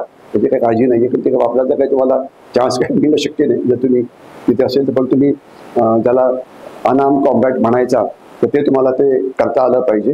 तर तो एक प्रकार मोठ्या प्रमाणात ते तिथे करायचा प्रयत्न करतायत. तर चीन आपल्याला वेगवेगळ्या पद्धतीने घाबरवण्याचा प्रयत्न करतो आणि त्यांचा एक हुकमी एक्का आहे, तो आहे पाकिस्तान. ठीक आहे. पाकिस्तान काय करतोय सांगण्याकरता काही गरज नाहीये, दहशतवाद वगैरे. पण आता दहशतवादाचं स्वरूप जे आहे ते बदली होत आहे आणि आता जे दहशतवाद जो आहे तो इथे जो सध्या चालू आहे त्याचं नाव आहे नार्को टेररिझम किंवा अफगाणच्या चरस्ता दहशतवाद. आपल्याला कल्पना असावी की पंजाबमध्ये मागच्या वर्षी 230हून जास्त ड्रोन्स ही पंजाबमध्ये आली. एका ड्रोनमध्ये 15 ते 16 किलो नार्कोटिक्स म्हणजे अफगाणच्या चरस येत होता. त्याचं गणित चांगलं असेल त्यांनी गुणाकार करावा, केवढ्या मोठ्या प्रमाणात नार्कोटिक्स आलंय. आणि 288 ही फिगर बॉर्डर सिक्युरिटी फोर्सने दिलेली आहे. त्याच्या कितीतरी जास्त पटीने हे आलेलं आहे. काल परवाचीच बातमी आहे की अरबी समुद्र कुठे आहे? मुंबईच्या समोर. तर तिथे जवळजवळ 3,000 कोटी रुपयाचे ड्रग्स हे पकडण्यात आले. आणि आपण जर आकडेवारी बघितली तर जवळजवळ 30-40 हजार कोटी रुपयाचे ड्रग्स हे अरबी समुद्रामध्ये पकडण्यात आले. 26/11 सारखा हल्ला होणार नाही. 93 सालचे बॉम्ब ब्लास्ट हे होणार नाही. आता जे दहशतवाद जो सुरू आहे तो अफगाणच्या चरसचा दहशतवाद, कारण त्याच्यामध्ये स्थानिक मदत ही खूप जास्त मिळते, कारण ते अतिशय लुक्रेटिव्ह बिझनेस आहे. खोट्या नोटा पाठवणं हे सुद्धा मोठ्या प्रमाणात सुरू आहे. तर हे अशा प्रकारचे मल्टी डोमेन वॉर जे चीन करतं आहे, तर पारंपरिक युद्धाची आपल्याला चिंता नसावी, त्याची काळजी घेण्याकरता भारतीय सैन्य तयार आहे. परंतु जे अपारंपरिक युद्ध आहे त्याला मल्टी डोमेन वॉर म्हटलं जातं, किंवा ज्याला ग्रे झोन वॉरफेअर म्हटलं जातं, किंवा ज्याला अनरिस्ट्रिक्टेड वॉरफेअर म्हटलं जातं, ते युद्ध मात्र त्याच्याकरता आपण तयारी असायला पाहिजे. आणि त्याच्यामध्ये आता शेवटचे 2 मिनिटं, सामान्य माणसाचा सहभाग हा अतिशय महत्त्वाचा आहे. की तुम्ही डिसइन्फॉर्मेशन वॉरफेअरचे बळी पडू नका. तुम्ही चीनला 7.5 फूट उंच समजू नका. तुमच्या मोबाईलमध्ये काही चुकीची बातमी आली की चुकून ती ब्रेकिंग न्यूज म्हणून कुठे फॉरवर्ड करू नका. तुम्ही फक्त देशप्रेमी आर्टिकल, देशप्रेमी हेच फक्त पुढे करा. जे आरोप प्रत्यारोप असतात त्याला अजिबात पुढे फॉरवर्ड करू नका. म्हणजे be a responsible WhatsApp user. ठीक आहे ना. उगीच अजून अज्ञानात भर पाडू नका. हे तुमचं एक अतिशय महत्त्वाचं काम आहे. दुसरं, तुम्ही आर्थिक युद्धामध्ये खूप मोठं काम करू शकता. जी गोष्ट तुम्हाला खरेदी करायची आहे ती फक्त डिजिटल पेमेंटनी करा. म्हणजे कशाने करायची? जीपे किंवा याने. का बरं करायची? कारण जर तुम्ही कॅश पेमेंट केली तर तो पैसा काळा होतो, तो हे केला जात नाही. तुझी डिजिटल पेमेंट होते ही मात्र 99% डिजिटल पेमेंट ट्रॅक केली जाते. तर म्हणजे आपण काळा पैसा हे करण्यामध्ये आपल्याला म्हणजे मोठं यश मिळू शकतं. ठीक आहे. त्याच्याशिवाय जे आपलं काय म्हणतात त्याला, बी इंडियन बाय इंडियन, म्हणजे स्वदेशी याच्याविषयी बोलायला पाहिजे. कसं ते घ्यायचं तर हे आपल्याला माहिती आहे. त्याच्याशिवाय प्रत्येक क्षेत्रामध्ये तुम्ही ज्या क्षेत्रामध्ये आहात त्या क्षेत्रामध्ये सर्वश्रेष्ठ बनायचा प्रयत्न करा. म्हणजे काय, जर विद्यार्थी असाल तर सर्वश्रेष्ठ विद्यार्थी अर्जुनाला समजलं जातं की त्याला ऐतिहासिक सर्वश्रेष्ठ अर्जुन अवॉर्ड्स असतात. तर तुम्ही अर्जुनाच्या पुढे जायचा प्रत्येकाला. तर तुम्ही शिक्षक असाल तर सर्वश्रेष्ठ शिक्षक द्रोणाचार्य यांना समजलं जातं. ठीक आहे. त्यांनी जे महायुद्धे तयार केले त्याचे तुम्हाला माहिती. तर तुम्ही द्रोणाचार्यांच्या पुढे जा. तर तुम्ही सायंटिस्ट असाल तर डॉक्टर अब्दुल कलामच्या पुढे जा. फार्मर्स असाल तर जॅपनीज फार्मर्सच्या पुढे जा. जर तुम्ही म्हणजे CEOज असाल तर तुम्ही सुंदर पिचाई आणि हे गुगल आणि हे सगळे लोक त्यांच्या पुढे जा. म्हणजे भारतीय अमेरिकेत जाऊन खूप काम करतात. आणि आता तुम्हाला कल्पना पाहिजे की आता अमेरिकी इलेक्शन संपलेली आहे आणि त्यावेळेला आम्ही म्हटलं होतं कमला हॅरिस जिंकले तरी भारतीय व्हाईट हाऊसमध्ये येईल, कमला हॅरिस हारली तरी पण एक भारतीय स्थिती आहे. म्हणजे जे व्हाईस प्रेसिडेंट आहेत त्यांची पत्नी जी आहे उषा ही एक भारतीय आहे. आणि एक भारतीय तुलसी गबार्ड जी आहे ती आता नॅशनल सिक्युरिटी ॲडवायझर बनते आहे अमेरिकेची. विवेक रामस्वामी वगैरे याच्याविषयी आपल्याला कल्पना आहे. म्हणजे भारतीय बाहेर जाऊन कसे काम करू शकतात याचं ते उदाहरण आहे. आणि इमॅजिन करा की ज्या ब्रिटिशांनी राज्य केलं आपल्यावरती 200 वर्ष का जे काय असेल ते त्यांच्यावरती राज्य केलं कोणी, तर आपले ऋषी सुनाकनी. ते ऋषी सुनाक भारतीय आहेत, तुम्हाला कल्पना आहे. तर ते काय प्राईम मिनिस्टर बनले, त्याच्यात काहीतरी असेलच ना. ब्रिटिश लोक वेडे नाही आहेत की त्यांना प्राईम मिनिस्टर बनवलं. तर भारतीय इतर ठिकाणी जाऊन खूप चांगल्या पद्धतीने काम करतात, कारण तिथे मेरिटोक्रसी आहे. एक गोष्ट जे देशाचे शत्रू करतात तर दहशतवादामध्ये आता बॉम्ब ब्लास्ट वगैरे किंवा हे असं होणार नाही. आता तो दहशतवाद आहे. पहिले आम्ही बहन द्यायचं आणि हे माझे शेवटचे 2 वाक्य आहेत आता ही. तर पहिलं वाक्य असायचं की bleeding India by 1000 cuts he ISI किंवा पाकिस्तान किंवा चीनची स्ट्रॅटेजी होती की म्हणजे भारतात लहान लहान बॉम्ब ब्लास्ट करायची. आता हे bleeding India by 1000 agitations, bleeding India by 1000 activist, bleeding India by 10,000 NGOs. एक उदाहरण देतो. तर तुम्ही दहशतवादामध्ये भारताचं आर्थिक नुकसान जर बघितलं किती झालंय, एक 3-4 हजाराच्या आसपास आहे. काही 2 वर्षापूर्वी का 3 वर्षापूर्वी एक फार्मर्स एज्युटेशन सुरू होतं दिल्लीवरती. त्यांनी 2 रस्ते अडवलेले होते. आणि रस्ते जे असतात ते शहराच्या रक्तवाहिन्या असतात. शहराला जे लागतं तर रस्त्याने येतं. अन्नधान्य असो की भाजीपाला असो की दूध असो. तुम्ही एक गुगल सर्चमध्ये घाला economic losses due to farmers agitation in Delhi. Economic Times म्हणतं याच्यामुळे रोज तुमचं नुकसान 4 ते 5 हजार कोटी रुपयाचं होत होतं. 4 ते 5 हजार कोटी रोज. म्हणजे जे नुकसान दहशतवादाने गेल्या 50 वर्षात केलेलं आहे तर ते त्या फार्मर्सनी किती वेळात केलेलं आहे, एका दिवसात केलं. तर मला एक हाफिज सईद म्हणून दहशतवादी आहे, तो लष्करी तळाचा मुख्य आहे, तो कधी भेटला मला तर त्याला मी मिठी मारणार आहे. मला 2-3 लोकांना मिठ्या मारायच्या आहेत. किती चांगले लोक होते, त्यांनी किती कमी नुकसान केलं. जे भारतीय आज इथे आहेत भारताच्या आत, आता 1-2 शब्द वापरले, डीप स्टेट आणि वोकिझम वगैरे, तर हे याच्यात थोडक्यात त्याचा अर्थ असा होतो की जास्त काही डिटेलमध्ये जायची नाही, की आतले शत्रू हे महाभयंकर असतात. ते चाणक्यांनी हे हजारो वर्षापूर्वी म्हटलं होतं. आणि आपण आपल्या 2 व्यक्ती माहिती असतील, जयचंदनी काय केलं होतं, तर आपल्या लोकांनी आपल्याच लोकांना घात केला होता. किंवा दुसरा जे आहे सुराजी पिसाळ, त्यांनी काय केलं होतं, तर संभाजीराजांना औरंगजेबच्या तावडीत सोडलं होतं. तर हे जे अशा प्रकारचे जयचंद आहेत, अशा प्रकारचे सुराजी पिसाळ आहेत, अशा प्रकारचे डीप स्टेट आहे, हे आता अशा प्रकारचं युद्ध आज हे भारतामध्ये सुरू आहे. तर तुम्ही एक सजग नागरिक राहायला पाहिजे आणि स्वतःला एक प्रश्न विचारायला पाहिजे की मी देशाकरता काय करू शकतो. एक सामान्य माणूस रोजच्या जीवनामध्ये देशाकरता अनेक गोष्टी करू शकतो आणि त्या तुम्ही करायला पाहिजे. देशाकरता पाणी वाचवा, देशाकरता वीज वाचवा, देशाकरता पेट्रोल वाचवा, देशाचं एन्व्हायरमेंट ठीक ठेवा. पुण्यात जर तुम्ही असाल तर ट्रॅफिकचे रूल पाळा. म्हणजे पुण्यामध्ये आमचं म्हणणं आहे की ट्रॅफिकचे रूल तोडणं हा माझा जन्मसिद्ध हक्क आहे.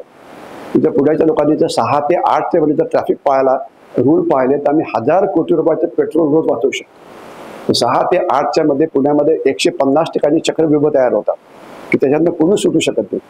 आणि तिथे झू ते पेट्रोल चालू असतं. तर जर तुम्ही तिथे जर तेवढं जर कंट्रोल केलं तर 1000 कोटी रुपयाचे पेट्रोल तिथे वाचू शकता तुम्ही. तर ट्रॅफिक रूल पाळा, ऑनेस्ट नागरिक बना. करायला काय पाहिजे सगळ्या नागरिकांना माहिती आहे की स्त्रियांचं रक्षण करा, सिनियर सिटीजनची काळजी घ्या, ब्लॅक मार्केटिंग करू नका, स्वच्छता अभियान राखा. म्हणजे हे काही सांगायची गरज नाहीये. मतदान करा, हे 100 वेळा सांगितलं पण आम्ही मतदान करायला तयार नाही.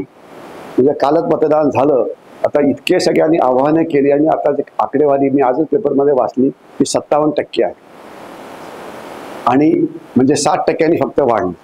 लोकांना वाटतं की ज्या दिवशी मतदान असतं त्या दिवशी मी लोणावळा, खंडाळा, काय सिंहगड, कोकण तिथे जायला पाहिजे. आणि बांगलादेशी हे 300% मतदान करतात.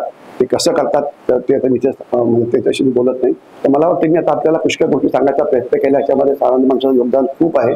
वेळेच्या अभावाने मला तर मी इथे थांबतो. आणि जर तुमची काही इच्छा असेल तर काही कोणाला काही विचारायचं असेल, काही सांगायचं असेल तर आपण त्याकरता एक 5-10 मिनिटं घेऊ शकतो.